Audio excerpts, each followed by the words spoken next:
What a year it's been, huh? While we haven't received any new Kingdom Hearts games for its 20th anniversary specifically, at least not yet, there's still time, this year has been a pretty great time to be a Kingdom Hearts fan. On a personal note, I'm still buzzing with excitement from that reveal of both Kingdom Hearts Missing Link and Kingdom Hearts 4. Kingdom Hearts 4, that title still seems fake. It's also been an absolute joy to look at these games through this series of essays from spotlighting the storytelling, the music, the nostalgia that powers it all. There's so many facets to Kingdom Hearts that are worth diving in and discussing. So now, at the conclusion of my series celebrating Kingdom Hearts' 20th anniversary, I heard you. There's a lot of characters that were left out of the initial video that absolutely deserve the spotlight. We've had Sora, Riku, Kairi, Roxas, Aqua, Xemnas, Xehanort, but what about the rest? Well, I gave you 7 character studies last time, so hey, how about another 13? Because Kingdom Hearts number joke, of course. This time, however, I've enlisted the help of several phenomenal creators and Kingdom Hearts fans to all gather together to celebrate the characters and stories of this beloved series and talk about what makes it all so meaningful to us. Like I've said before, it's the absolute sincere power of emotion that really makes Kingdom Hearts stand out in the video game crowd and arguably what makes it so impactful for those who play it. So here we are again to close out Kingdom Hearts' 20th anniversary with me and a host of others to talk about why these characters are so wonderful. The emotional storytelling of Kingdom Hearts is second to none. So sit back and enjoy. Don't forget to give this video a like and a comment with what this franchise means to you, and subscribe for even more. Let's dive in for the final time.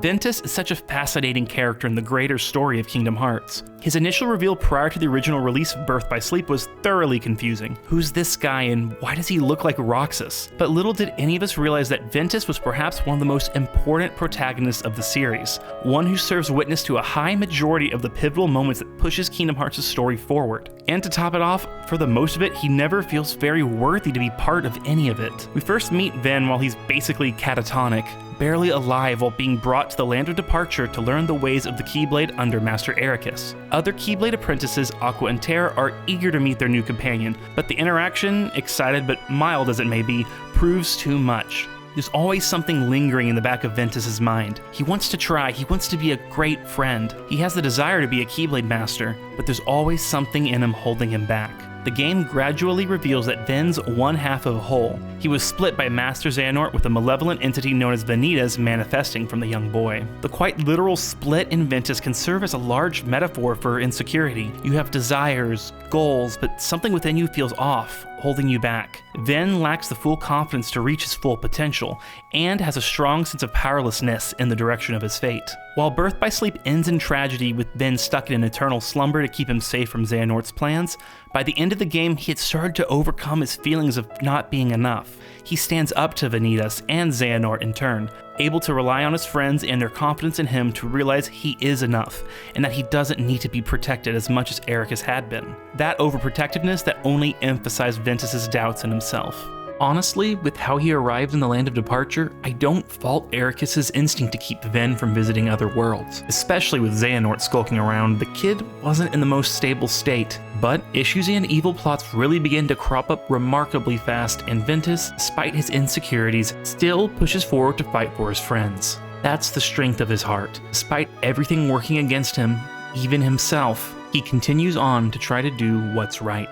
This goes even further when it was later on revealed in Kingdom Hearts Union Cross that Ven was somehow around way back in Kingdom Hearts' past, even further than Birth by Sleep. Ven is pegged as one of the new leaders of the Dandelions, along with Ephemer, Brain, Skuld, and Lauriam. However, it turns out there's an intruder in their midst, and shockingly it turns out to be Ventus himself.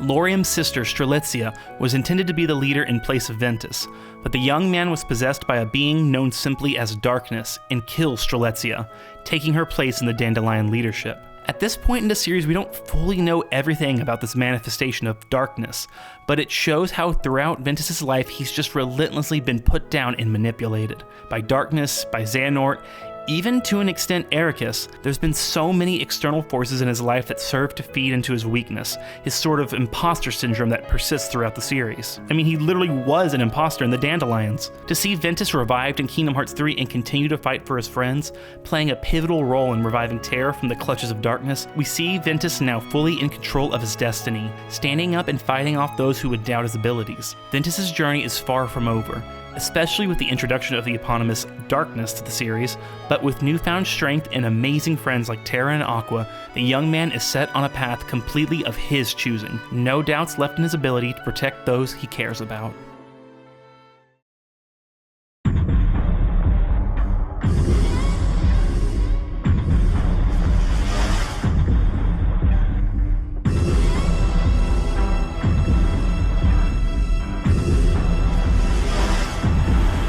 So, Vanitas is arguably the angriest character in the Kingdom Hearts series, yeah? From the writing to Haley Joel Osment's performance, every word he says is dripping in rage and malice. It makes sense once it's understood that Vanitas is the other side of the coin, that is, Ventus. One is of kindness and light, the other of anger and darkness. A victim too of Xehanort's cruelty, Vanitas is a unique villain in Kingdom Hearts as he's one without remorse. His name itself, Vanitas, comes from the idea of emptiness. Whereas most of the villains of Kingdom Hearts act after calculation and meticulous planning, Vanitas has one goal, forging the Keyblade with Ventus, and he'll stop at nothing to achieve that. Acting on a whim if it feels like it'll help him. Vanitas rages at his own existence. He acts prideful in public, looking down on everyone. However, his anger and cruelty stem from jealousy, envious of Ventus's life and friends in Terra and Aqua. Vanitas and Ventus are two halves of a whole, so why shouldn't he also have what the other holds dear? Throughout Birth by Sleep, these feelings in Vanitas manifest and constantly goading the Keyblade apprentices on, threatening them and belittling them, trying to push them into a fight so he can defeat them and find some kind of sense of superiority. He finally gets his wish in forging the Keyblade, albeit an incomplete one, and his anger is fully unleashed against Ventus as the two finally duke it out from within Ventus's heart as Vanitas tries to recombine with his other half. He becomes increasingly desperate and angry, only to lose in the end, fading away as the Keyblade is prevented from being wielded.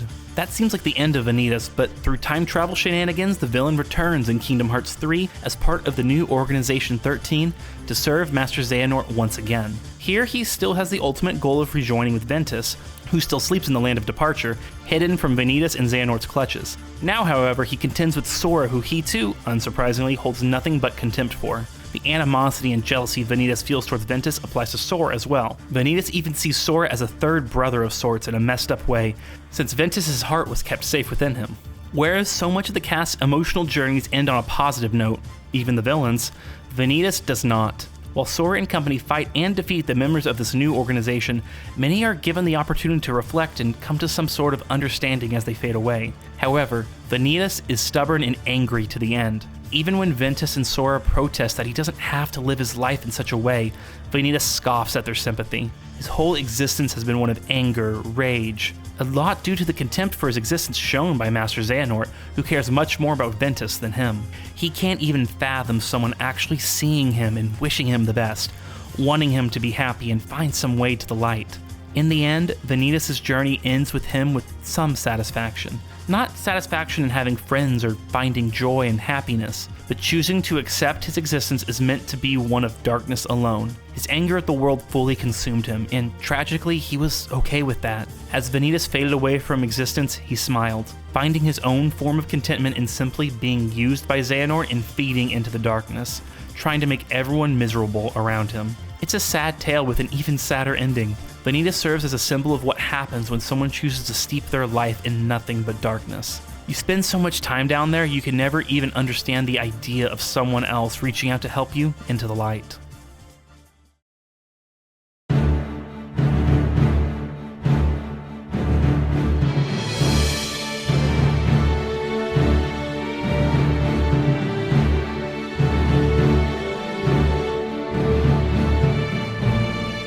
Eraqus is not a character I particularly enjoyed when he was first introduced.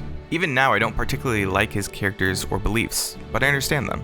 Something that Kingdom Hearts does really well is recontextualizing previous events. The scene for Eraqus that I want to focus on is during the climax of Birth by Sleep.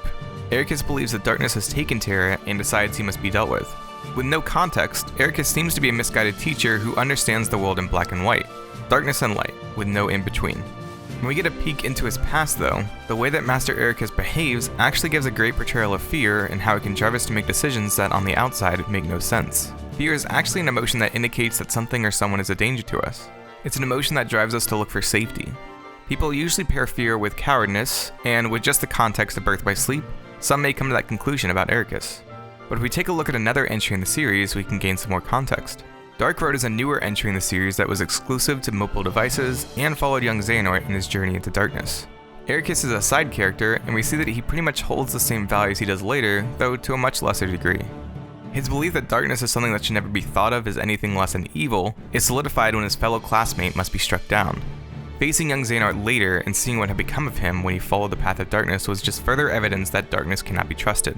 Xehanort was still his classmate though, and Eraqus wanted desperately to believe that his friend had not completely succumbed to the darkness. Even after his face was scarred by an encounter with Xehanort that turned sour, Eraqus still blindly believed his friend had changed with a simple letter apologizing. It seems that at least for a time, Xehanort was able to trick Eraqus into believing he had given up the darkness. I think this was possible because Eraqus was so focused on Terra. He could sense that Terra's lust for power would lead him towards the darkness, and he was afraid of that. Eraqus' fear had him hyper-focused on Terra. Terra was nowhere as close to darkness as Baldur was, but because of what Eraqus experienced, his fear drove him to try and kill Terra before history could potentially repeat itself. Without even trying to talk through an alternative, Eraqus turned on someone he thought of as a son. That fear that Eraqus felt was a fear for the safety of him and his students. The power of fear is perfectly shown here, and I like to think that Eraqus' journey in Terra's heart was able to heal some of that fear and pain since we see a much calmer Eraqus appear at the end of Kingdom Hearts 3.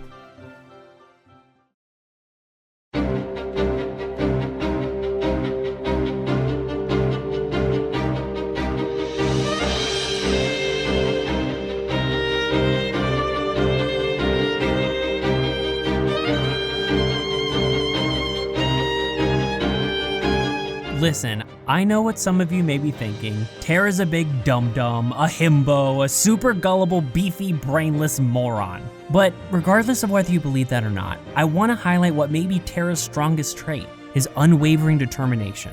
For as long as Terra has been apprenticing under Eraqus, it's been his personal dream to become a Keyblade Master alongside his friends. After 4 years of training, he finally has his chance at the Mark of Mastery, only to have Master Xehanort insert himself into the process and convince Master Eraqus that Terra isn't ready for the title. This is understandably crushing for Terra. He feels unworthy to achieve his dream and fearful of the darkness within him. When Master Eraqus tasks him with traveling the worlds, Terra resolves himself to prove to his mentor that he's worthy of becoming a master. His determination makes his heart strong, certainly strong enough to catch the attention of Xehanort, who begins to plant seeds of doubt in Terra regarding his master and relationship to darkness. We hear characters throughout Terra's journey provide words of wisdom and warning about his determination. The fairy godmother encourages Terra to watch Cinderella dance at the ball so that he can see the power of belief in action. Even Maleficent warns Terra that the darkness in him can't be subdued by willpower alone. Terra reunites with his friends later on and discovers that Eraqus tasked Aqua to monitor him. This comes as a severe blow to Terra's emotional state. He feels like he's being judged by his longtime friend, who has now surpassed him as a Keyblade Master, a title that they both trained for years to achieve. And knowing that Eraqus doesn't trust him enough to journey without supervision, it further compounds the distrust and doubt he feels towards his master and mentor. Terra begins to distance himself from his friends, and Xehanort takes advantage of him again in this vulnerable state, urging him to fight using his anger and hatred to tap into the darkness inside him. Having succumbed to the darkness even for a moment, he starts to feel like a failure and that he can no longer return home to Eraqus. But Xehanort is right there to tell Terra exactly what he wants to hear. You're not a failure for channeling darkness. You were the one that deserves the title of Master. Eraqus doesn't trust you because he fears you. Terra starts to build a sense of trust with Xehanort because he feels that no one else trusts him based on their actions. With Xehanort's words of encouragement, Terra becomes more determined than ever to control his inner darkness. You can also get a sense of Terra's determination from his character theme. Series composer Yoko Shimomura has an incredible talent for capturing a character's disposition and feelings through their musical theme. Ventus and Aqua's themes are slower tempo and speak more to their feelings and connections, but Terra's theme is up-tempo, with the low strings driving the music forward.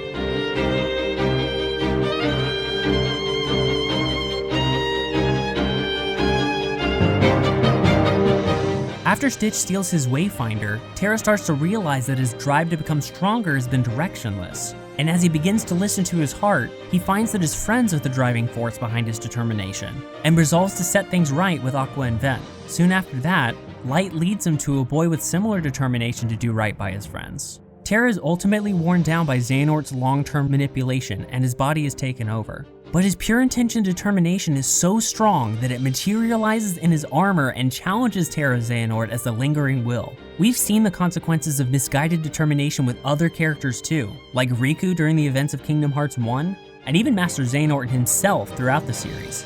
Terra is a young adult who is intentionally misled by the people he trusts, and he makes poorly informed choices with good intentions. But it's his exceptional determination that keeps part of him tethered to the realm of light and ultimately reconnects him to his friends.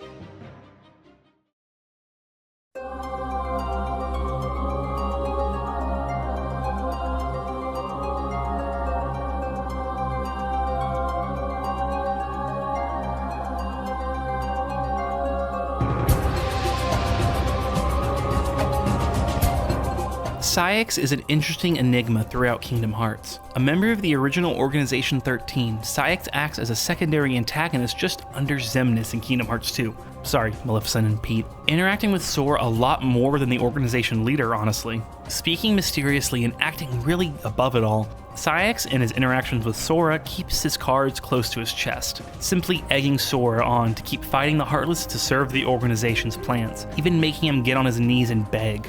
It's a dramatic scene to say the least. Please. So you really do care for her. In that case, the answer's no. It's only when we see Saïx's relationships within the organization itself do we see his true motivations come to light. Before he was a nobody, Saïx, previously Isa, was best friends with Axel, or Lee. The two went on adventures together, even seeking into the castle of Radiant Garden and attempting to help a young girl escape from her imprisonment at the hands of Ansem The Wise and his apprentices. Saïx and Axel share a close bond, but when they become members of the organization, that bond begins to weaken. Axel grows close to Roxas and then Xion, making Saïx jealous, feeling like his friend wants nothing to do with him. His reaction to this is to become cold whenever Axel's around, pushing him away. It's an all too common feeling. The voices in your head tell you that your friend is better off without you, and you can give in to those thoughts and want nothing to do with them. It only makes things worse, pushing you further apart. Saïx's shunning of Axel ends up key to his emotional journey. His remorse in pushing away his only friend dramatically affects him going forward. There's a key scene leading up to the big fight with the new organization where Saïx shows up to talk to Axel at the bell tower in Twilight Town. Axel can't understand why Saïx would still serve someone evil like Xehanort. Saïx expresses regret and blames Axel for giving up on helping the girl in Radiant Garden, showing another reason that led to him pushing away his old friend. In this scene, however, there's a small sense of peace between the two. They're going to fight soon, but the anger isn't as apparent anymore. The clash seems inevitable, but Saïx seems to have allowed his regret to fall to the wayside, knowing that whatever happens, maybe soon he'll have some kind of peace. Especially after Axel met with him not to fight, but just talk. In the big clash with Saïx, Axel finally angrily asks him why he's still willing to fight him, why he's still serving the organization. Saïx finally relents, stating plainly that his jealousy of Axel's friendship with Roxas and Xion drove him to fury. He thought Axel was forgetting why they had wanted to be in the organization in the first place, for the two of them to finally find that lost girl. Saïx fades away, but he finally absolves himself of his remorse, reconciling with Axel. And hey, thankfully, he isn't dead. With all those messy feelings finally resolved, Saïx emerges in his original form as Isa, his friendship with Lee repaired and forging ahead, connecting with others like Roxas and Xion. Listen y'all, we all just need to communicate more. Less epic fantasy battles filled with anger and regret would happen.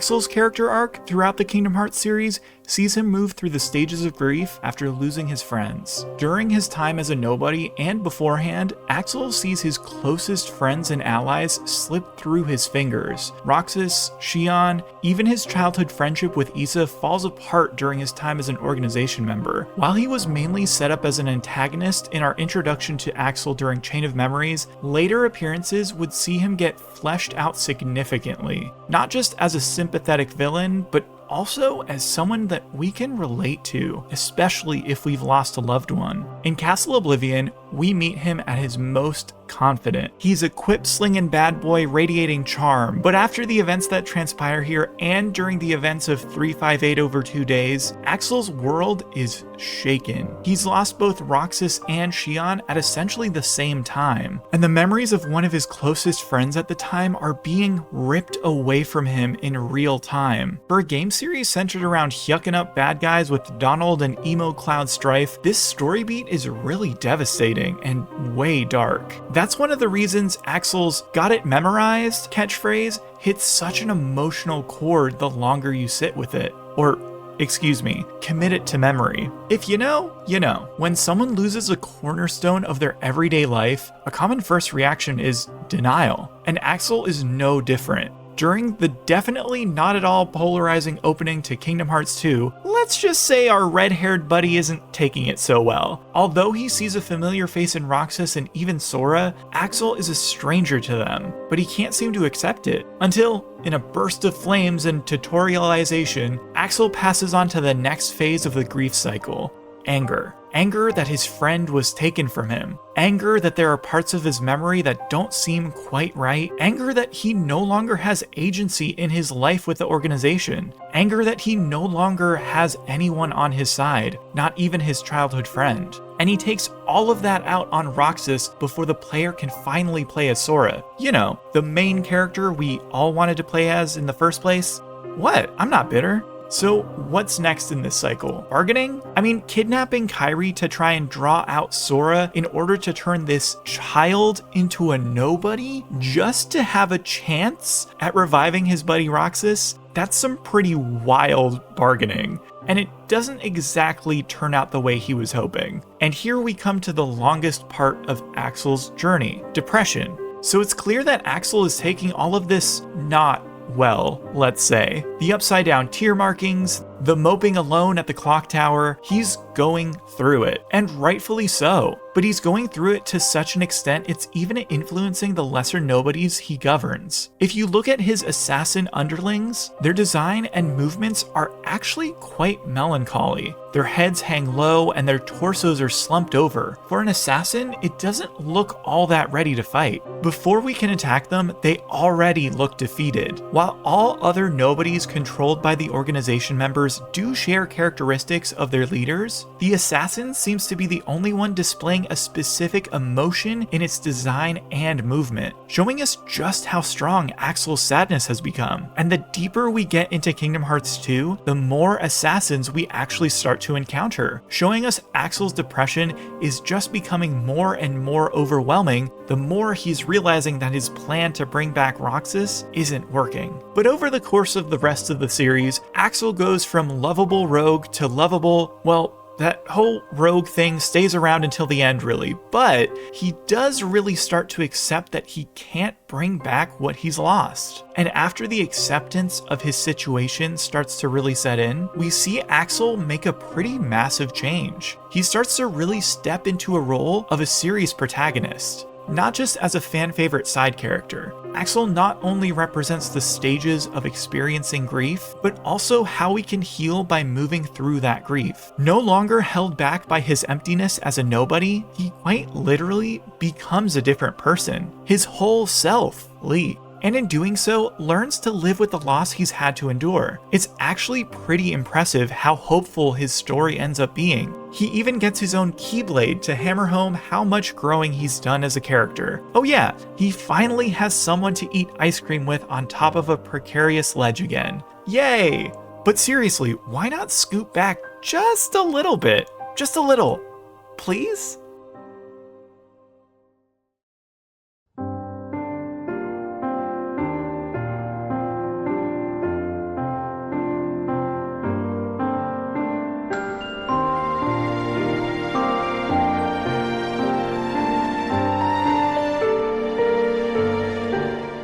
Hearts is many things: emotional, heartwarming, traumatic, devastating, hopeful, but it is also deeply relatable. I believe one of the great strengths of the series is its ability to draw audiences in and leave lasting impacts on people. This is due to the intense and often bittersweet relatability of the characters. We see the cast face seemingly impossible odds and form irreplaceable bonds with each other. We see them fail and triumph and everything in between. Some of the characters are on a coming-of-age journey. I think most fans of the series can agree Riku is a prime example of a character who goes through very relatable coming-of-age development. I could easily sit down and write an essay on this topic about Riku and several other characters, but right now I want to talk about Xion. I believe Xion has a particularly impactful coming-of-age arc. We don't necessarily see her go from childhood to adulthood in Kingdom Hearts, but we do witness an extraordinary arc from replica to an emboldened character who embraces and fights for free will.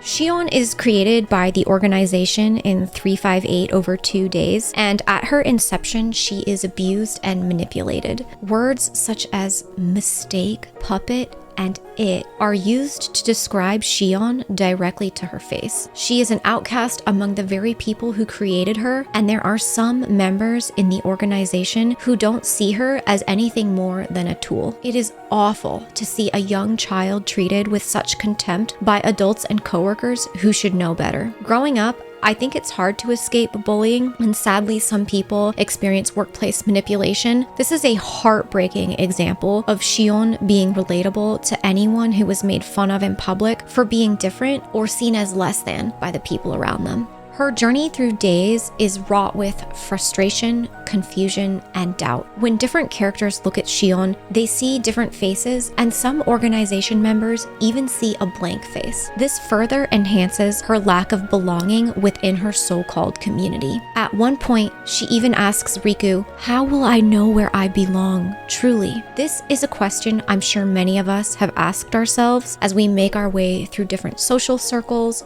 school, work, and other life experiences. It's common to feel lost and unsure as we navigate new or different circumstances. Despite Xion's difficulties with Organization 13, she befriends Axel and Roxas. They include her, they show her kindness and the value of teamwork. Their relationship grows stronger as they share precious free time together. Axel teaches both Xion and Roxas that everyone is unique and special, and he tells them about the importance of remembering who you love. Compassion from Axel and Roxas helps break Xion out of her mold. Her two closest friends give her a sense of support and belonging, which helps end the cycle of insecurity. She is inspired to question things and make her own decisions. Over the course of days, Xion becomes self-aware, takes matters into her own hands, and in a remarkable act of self-sacrifice, makes the choice to relinquish her body in order to help Sora. When Xion makes her tearful return in Kingdom Hearts 3, we see her fighting for her own memories and even attacking her friends before the power of love, memories, and friendship restore her to her true self. The support system from those around her gives her back her life, and in return, she provides support and comfort for Sora, completing her journey from replica tool to empathetic friend. Xion's path is far from easy. Her existence begins with confusion and anger. At first, she is timid, insecure, and broken. But the bonds of friendship and compassion from others gives her resolution, and she becomes a fully fledged character who stands her ground for herself and for her friends. It's natural for people to want security, comfort, and support from our communities, and Xion is no different. She wants to be remembered. She wants to spend time with people who love her, people who will accept her for being her true self. This is the core of Xion's relatability as a character, and I believe it leaves a lasting impact on the audience. Her arc from essentially victim to cherished friend full of life and free will is touching and poignant.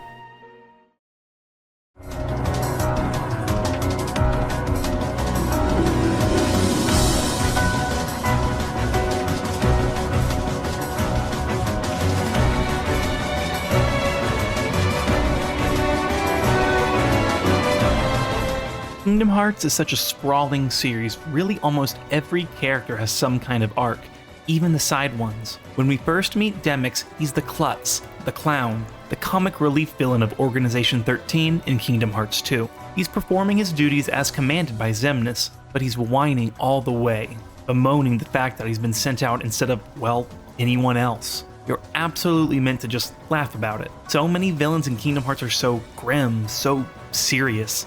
It's a nice change of pace to see someone so goofy and light. That doesn't mean Demyx shouldn't be taken seriously as a character though. When he's on, he's on. He's a formidable opponent when he actually tries, and his fight with Sora and Hollow Bastion absolutely can be a tough encounter if you aren't prepared. It really proves that there's a reason that Demyx is in the organization. His inclusion wasn't some weird fluke. It all comes down to his own sense of self. He's content to just vibe in the organization's stronghold while others do the work for him. He's definitely lazy, but it's his reaction to having no confidence in himself, seeing himself as inferior to the rest of the organization. We don't witness a hefty amount of Demyx's interactions with the other members, but it seems like he's content to fill the role everyone gives him based on his behavior. It's a vicious cycle. He feels like he's not capable of more responsibility, he flakes on his duties, his peers remark on his laziness, and with his own attitude, he leans into it more, not working to be better because he thinks he can't be. This attitude prevails through the series until we finally reach Kingdom Hearts 3. Demyx has been revived as a nobody and placed into the new Organization 13. Well, sort of. He's actually kind of there as a bench warmer in case one of the main members doesn't work out. It's complicated.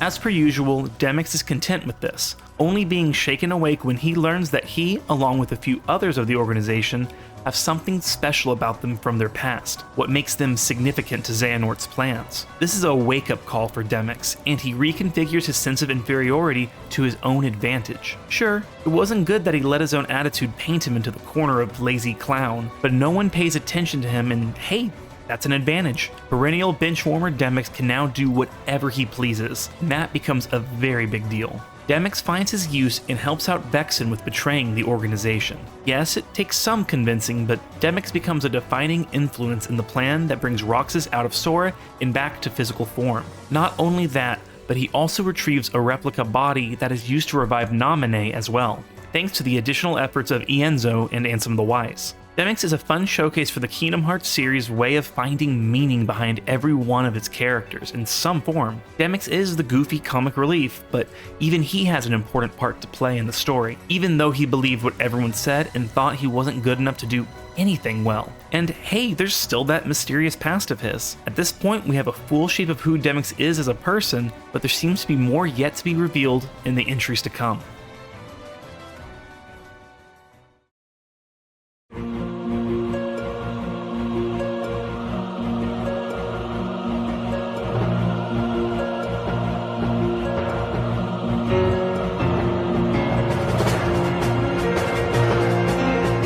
Hello gamers, how do? A common thing we see in the Kingdom Hearts series are characters that seem to have basic bad guy motivations with their first appearance, but eventually get more backstory that recontextualizes their motives. In the case of Marluxia, his journey begins in Kingdom Hearts Union, being the 5th dandelion to shepherd the Keyblade wielders, known then as Lauriam. He's well respected amongst his peers for his courage, compassion, and the occasional joke. Guy knows how to make a room laugh.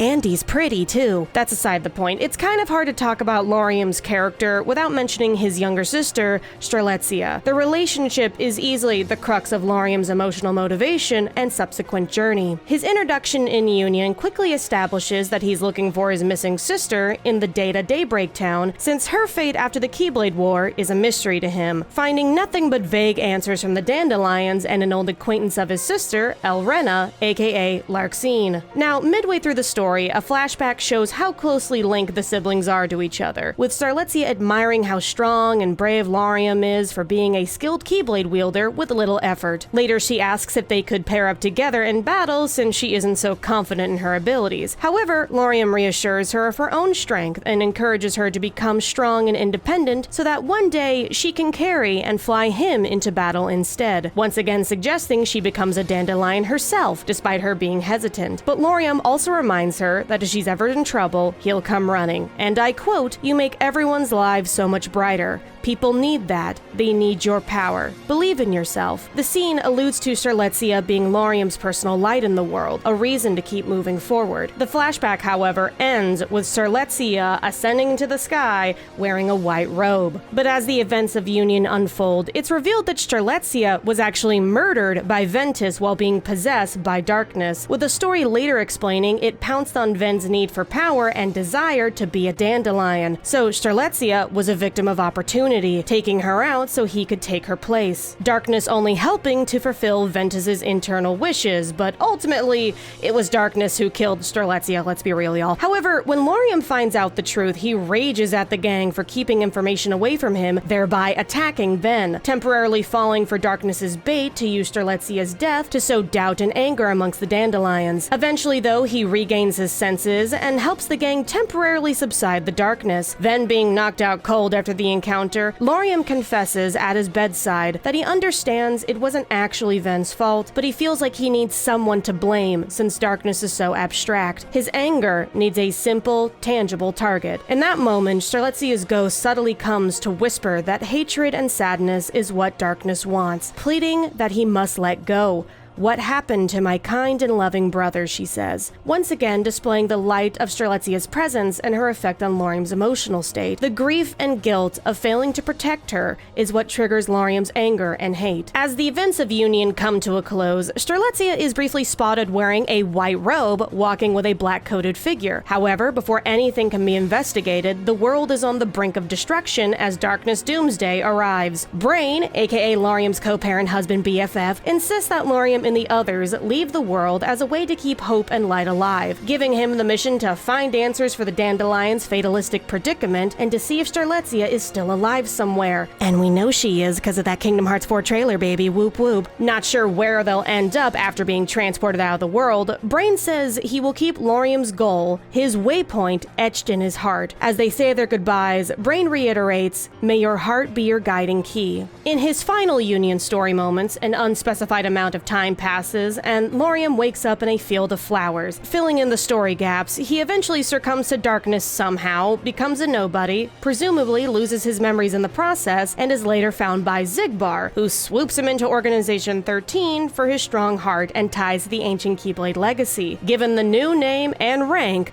number 11, Marluxia, the graceful assassin. Later, in the events of Kingdom Hearts Chain of Memories, Marluxia, serving as the main antagonist, takes on the job of Lord of Castle Oblivion, with the ulterior motive of using a brainwashed Sora as a weapon to overthrow Xemnas, a power move showing his natural leader instincts still alive and well. Of course, he's devoid of most emotions while being a nobody, literally a shell of his former self. He displays a cold, calculated, determined, and almost arrogant demeanor throughout his organization time, with the occasional sassy line. He never bows to authority, only plays along since he senses a greater purpose beyond Organization 13, seeing them more as a means to an end than anything else, except for his bad bitch BFF Larxene, hey baby. In the conclusion of Chain of Memories, Sora mows his way through the castle to confront Marluxia, and during the showdown, Marluxia is sent into a disdainful rage when Sora says he's content with living with false memories if he can still protect Naminé, striking a familiar chord deep within himself. Nobodies, or at the very least Xemnas, tends to view anger and hate as the supreme feeling of the heart and draw their wrathful power from that. The pain and anger of his sister's uncertain fate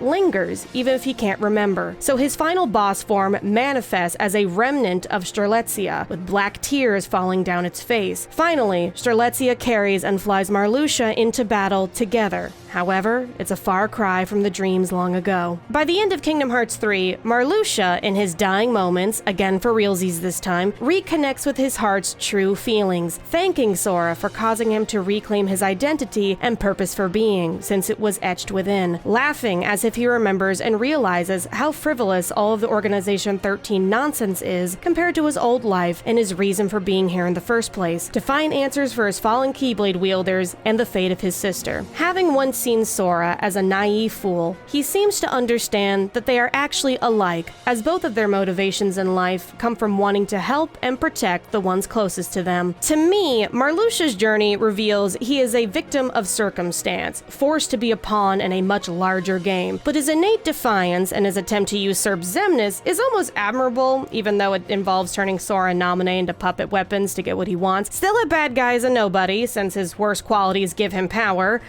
and raw sex appeal, but you can't help but go, aww, in the end, considering his past. Truly a kind big brother through and through. Like, for reals, he carries unconscious Ven like a baby. The man is a natural caretaker. Now, Marluxia and Lauriam both feature rose and flower petal motifs, which perfectly represents Marluxia's duality of being a loving brother and friend, while also harboring intense anger and rigidness. Soft petals, sharp thorns. Symbolism, y'all. In fact, pink roses tend to symbolize admiration and joy, qualities that Lauriam clearly displays around his loved ones. I also think that it is no coincidence that his nobody's weapon of choice is a scythe. Like, yeah, it looks cool, but it's also a general symbol for death, something he is very familiar with, and it's also traditionally a tool for farming, which helps foster communities, but here it's being repurposed as a tool for killing. Another symbol of his light and dark, help and hurt duality. So, in conclusion, despite falling into the darkness of his anger as Marluxia, in the end, Lauriam never let go of the things that mattered the most.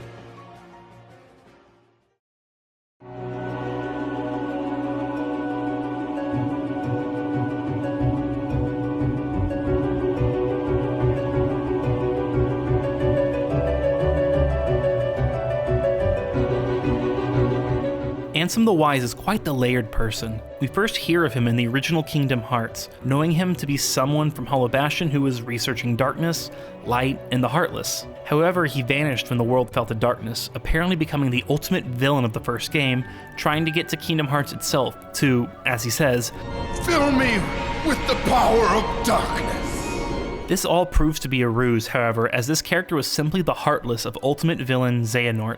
No, Ansem the Wise was still out there, dealing with the fallout of his research. It's not wrong to take pride in what you see as a noble cause, but Ansem was performing insidious things behind the walls of his castle. With his apprentices, including Xehanort and the possessed body of Terra, Ansem began horrible experiments to understand the nature of the human heart. As Kingdom Hearts is ultimately a family-friendly franchise, exactly what these experiments entailed is obfuscated to an extent. A lot of it can be found in the text documents in the series known as the Secret Reports. But the intention is clear. It's all just heinous and inhumane. He eventually realizes how wrong this is and has his apprentices cease their experiments, but the damage is already done. Ansem takes pride in what he does, and when his actions turn out to be twisted, he's left with nothing but shame. This too twists into a hatred of nobodies. In disguise as Diz in Kingdom Hearts 2, he treats nobodies like Naminé and Roxas with absolute cruelty, believing them to deserve nothing of the world and existing to only help him with his own goals. A man of great intellect, Ansem serves as a showcase of what happens when pride and ambition consume someone.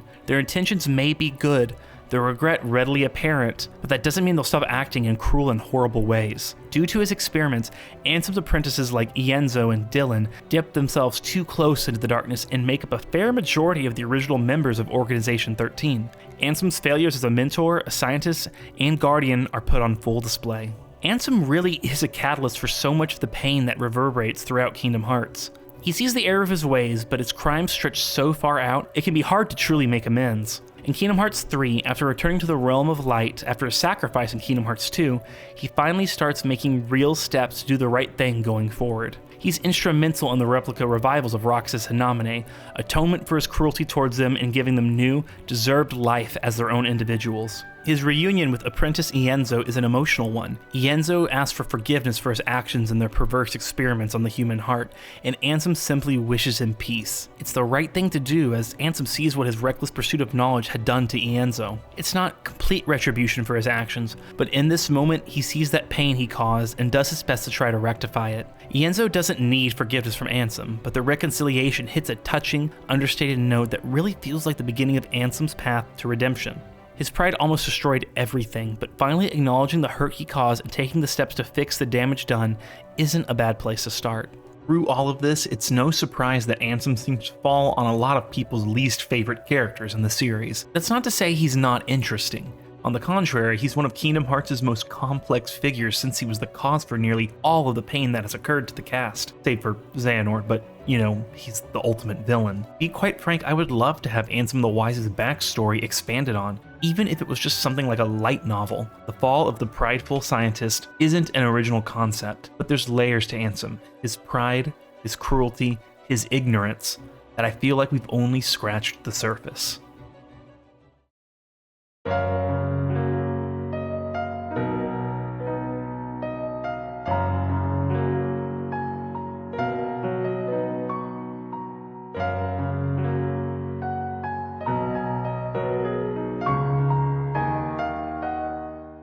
When we first meet Naminé, it may seem as if she lacks emotional depth, but that couldn't be further from the truth. She is driven by incessant loneliness and a desire for companionship. Being used as a puppet by the organization ultimately left her with no sense of self. Naminé was born as Kairi's nobody, and one of the most heartbreaking quotes is in the beginning of Chain of Memories when she says, "I'm the shadow of Kairi." The organization manipulated Naminé into changing Sora's memories of Kairi to her. Marluxia told her she would be alone forever, locked inside Castle Oblivion if she didn't obey. The feelings of being lonely forever was too much for her to bear. But when Naminé finally meets Sora, everything changes. She feels guilty for everything she did, but Sora's unwavering kindness towards her becomes a source of motivation. Naminé decides to fight back against the organization and help Sora piece his memories back together. Sora tells her not to cry because even though the memory is fake, he promised not to make her cry. He wants her to smile and be happy. This is truly the first time she experienced what friendship actually feels like. Naminé gives Sora the choice of either losing his memories of the castle and keeping his old ones, or keep the memories of the castle and give up his old ones. Sora makes the difficult but inevitable decision of keeping his old memories, as anyone would do, but that leaves poor Naminé back to being alone. She tries her best not to appear upset for Sora, but the player is made very aware just how sad Naminé really feels. She finally got to experience what it feels like to have friends and to have purpose, but all of that will be taken away from her as she helps Sora back to his old self. Sora promises to find Naminé when he wakes up. Jiminy even writes in his journal, "Thank Naminé." We all know what happens next. Naminé's character is written in such a way that makes the player feel empathetic towards her situation. Her theme song is arguably one of the most emotionally impactful yet melancholy scores in the entire series. It really captures her essence of being a nobody who is lost and alone.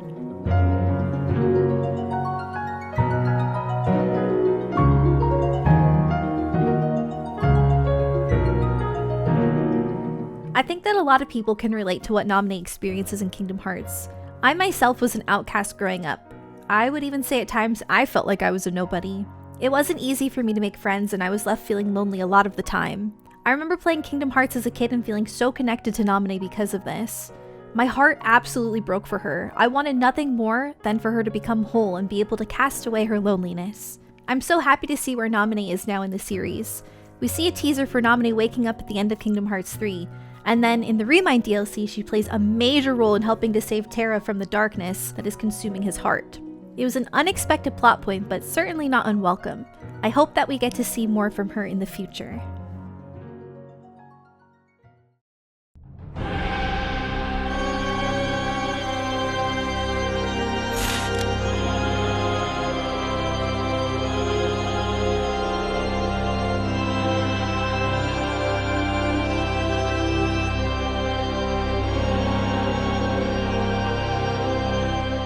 Luxio is an interesting character, shrouded in mystery. Not much is really known about him despite how prominent he has become in the series. We know he is someone who can jump bodies, and has a role to play that was given to him by the Master of Masters. This role was to watch over time, and protect the black box that his master entrusted to him. The Master of Masters tells Luxio that the box holds hope, a pretty vague answer that has had the community wonder and theorize for years now. That's not what I want to talk about in this video though. What I want to talk about is how hope appears and lines up a lot with Luxio's actions. Luxio and Xigbar, while being the same person, embody what they protect in the black box, hope, differently. Let's look at how it guided Luxio's actions first, and how it even kept him motivated to continue waiting and watching. He had a hope in the Master of Masters that what was predicted would come to pass, and inevitably save the world and the people he cared about. This same hope strengthened his resolve and helped him to continue from body to body. I actually think it's really fascinating how this hope pushes Luxio to do some really pretty bad things. This hope that would typically be associated with positive things or feelings becomes almost perverse when we put it towards Lucio. It's really interesting. It pushes him to stand by as thousands of Keyblade warriors perish in front of him, and also pushes him to join an organization and experiment on humans in Radiant Garden with Ansem the Wise. So this idea of wanting to save the world actually has him, committing these atrocities on other people. It really puts into perspective how far anyone will go regardless of good and evil if they're holding on to hope. For Lucio, he's so far removed from everything because he has come and gone throughout the ages, sometimes allying with the light and sometimes with the darkness, or maybe even staying out of it entirely and watching from the sidelines. The huge wars that were waged in the name of Lux, or in the name of darkness, probably seemed insignificant. Lucio was satisfied staying to the side and watching it all play out, or at least it was enough until Sora appeared. Sora was someone whose hope drove him to do incredible things that tore at the fabric of fate. Never have we seen Lucio take such a prominent role like he does with Xigbar. I'd like to think that Sora impacted how Xigbar acted. Before, he would stay hidden since he was confident in the Master's plan. It all happened the way his Master had foretold, so he just had to hope and wait. Suddenly though, there was this virus in the system, something that fundamentally changed how the future would play out. Sora's hope drove him to act, which changed the future. Xigbar responds in kind, taking on Sora in hopes of stopping him. The hope he was confident in now turned to desperation to see his hope for the future come to fruition. It's really interesting to see how Lucio, and by extension Xigbar, changed throughout the series, and I'm so interested to see how this will continue to change as we get more insight into his character.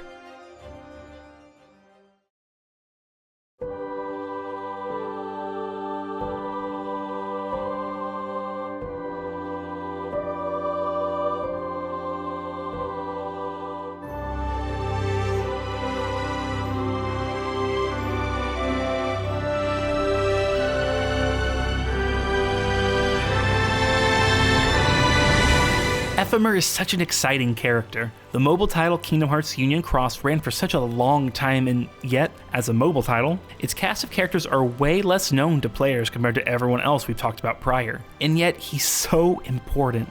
I feel like he'll enter more mainstream conversation in future games, but boy, this kid has done a lot.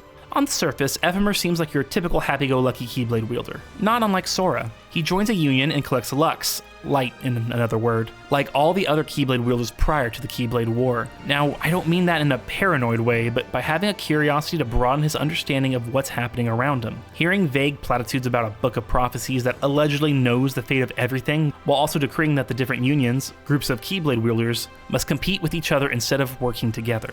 Ephemer is extremely logical in questioning the whole situation, especially knowing this was all set in motion by one individual, the Master of Masters.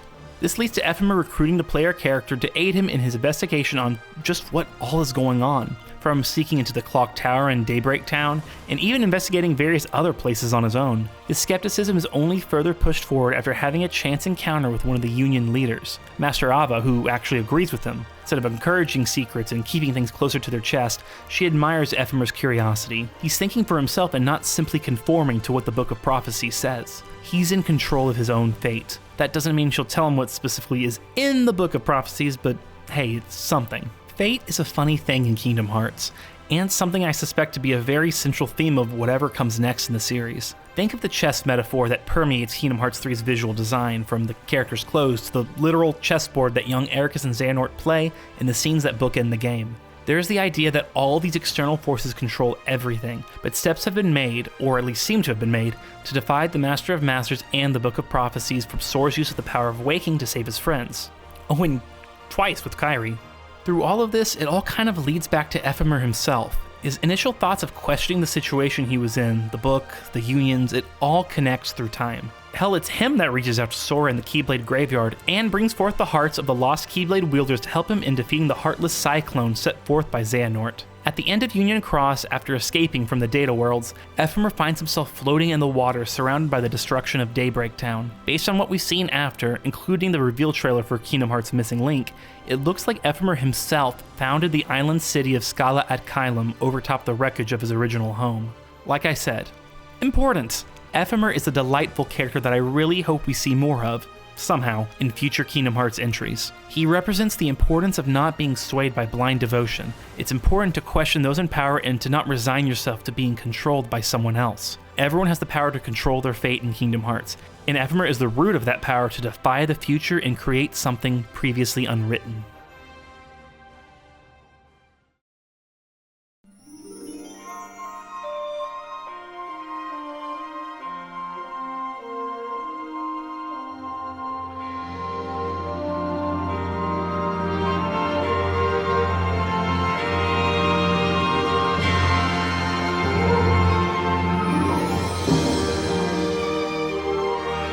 Kingdom Hearts.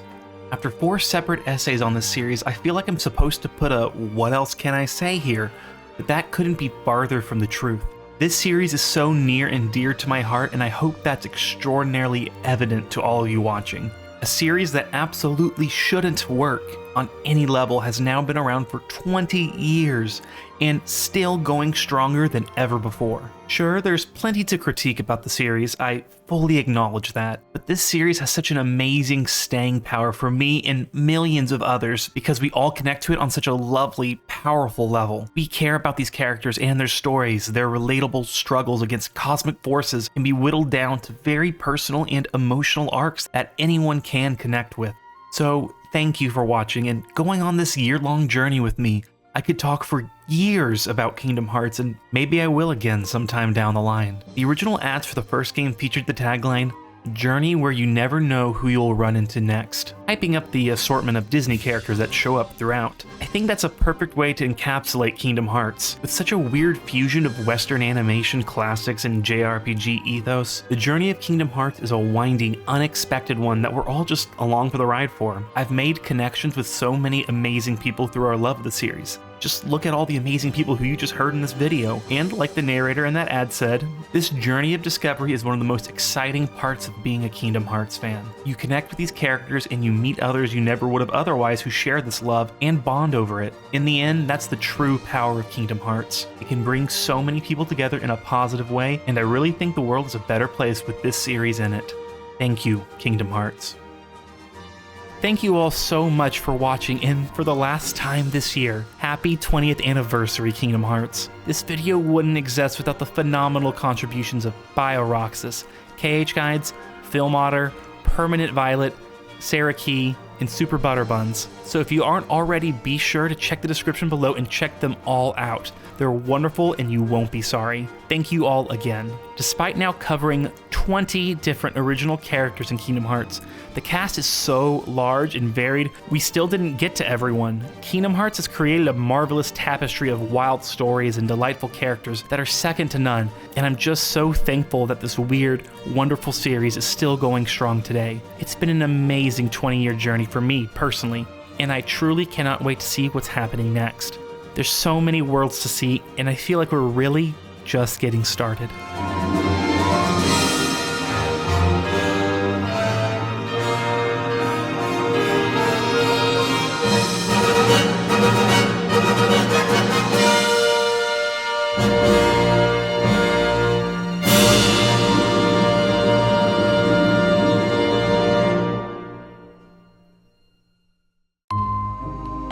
Thank you all for looking back on this series with me. I really hope you enjoyed it. Thanks to my top patrons, Jordan O'Neill, Gage Parks, Gray Haymond, Jan Willis, and Oz. Also a special shout out to Damo279 for providing footage from Kingdom Hearts Union Cross. If you enjoyed this video, you can help support me on Patreon, where you can get early access to videos such as this one, along with exclusive content released each month. May your heart be your guiding key.